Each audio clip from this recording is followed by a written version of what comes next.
Any attack on the Filipino aircraft vessels or armed forces will invoke. Sa agresibong hakbang ng China sa Pilipinas, Pentagon Chief, todo ang suporta sa Pilipinas.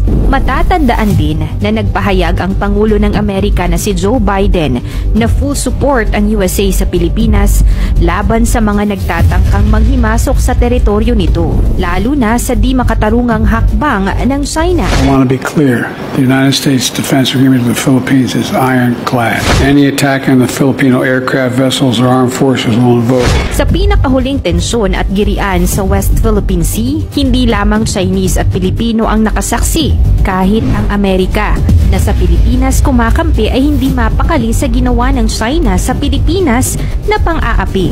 Makailang ulit na rin ang pambubuli at pambubomba ng water cannon ng China sa Pilipinas.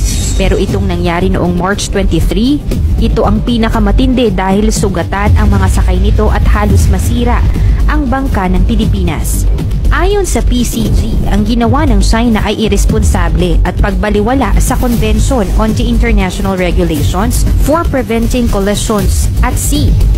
Pero ayon sa China, ang insidente ng pambobomba ng tubig ay nagsagawa lamang daw sila ng regulatory actions dahil di umano tumupad sa pangako ang Pilipinas at nagpadala ng mga barko sa Ayungin Shoal. Tinawag nila itong pagtitrespass o panghihimasok. Tila nang gugulo daw ang Pilipinas at sadya daw sinisira ang kapayapaan at stability sa South China Sea.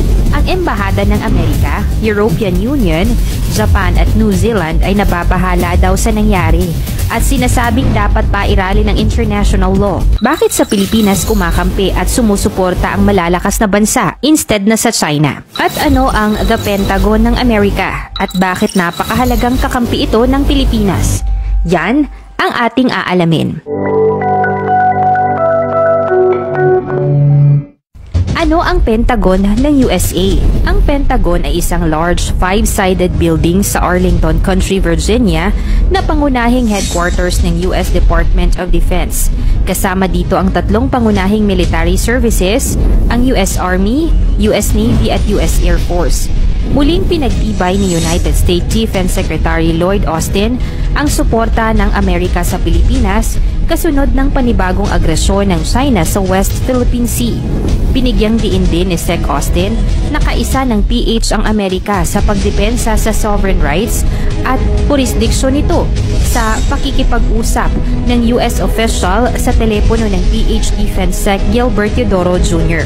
Tinalakay din ng dalawang opisyal ang kahalagahan ng pagpreserba sa karapatan ng lahat ng mga bansa na maglayag, magpalipad at mag-operate ng ligtas at responsable saan man na pinapahintulutan sa ilalim ng international law at nangakong papataasin pa ang bilang ng bilateral initiatives para sa Armed Forces of the Philippines. Binigyang diin pa ang 1951 Mutual Defense Treaty sa pagitan ng dalawang bansa sakaling magkaroon ng armadong pag-atake. Una na ngang sinabi ni Pangulong Ferdinand Marcos Jr.